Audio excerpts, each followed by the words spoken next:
ભાવનગર જિલ્લાના ગારિયાધાર તાલુકાના જાડિયા અને ખાસ કરીને પ્રાથમિક શાળામાં જે શિક્ષકોની અછત છે તેના કારણે બાળકોના ભણતર ઉપર તેની માઠી અસર ઊભી થઈ છે।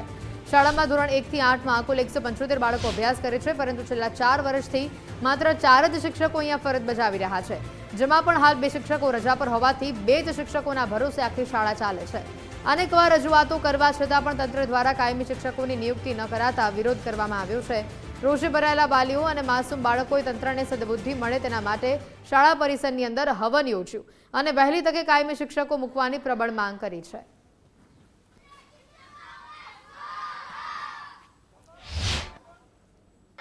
ઘણા સમયથી અમારા ગામમાં શિક્ષકની અછત છે, છતાં અમે ઘણી વખત રજૂઆત કરી છતાં અમારા ગામમાં શિક્ષકો પૂરા પાડતા નથી, એટલા માટે આ આયોજન કરવામાં આવેલ છે। ચોક્કસથી અન્ય વાલી છે, શું કહેશો? કેટલા સમયથી શિક્ષક નથી ને શેની માટે આહવાન કર્યું છે, શું કહેશો? 1 વર્ષથી શિક્ષકોની ગેરહાજરી છે અને 2 શિક્ષક અત્યારે છે, એમાં 2 રજા ઉપર છે 3-3 મહિનાની, એટલે હવે અમારા બાળકોના ભવિષ્યનું હું એટલા માટે આ આહવાન કરીએ છીએ।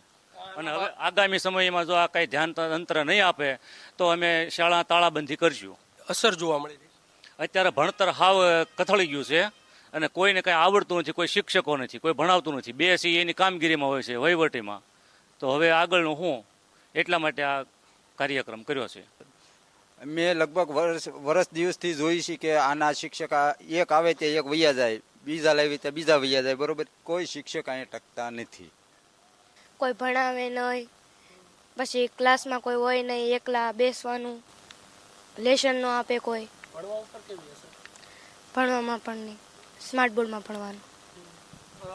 શું કહેશ બેટા, શિક્ષકો નથી તો કેવી સ્થિતિ છે અહીંયા, કેવી રીતના ભણો છો? હાથેથી જે તે આવડે તે શીખીએ, બાકી તો બીજું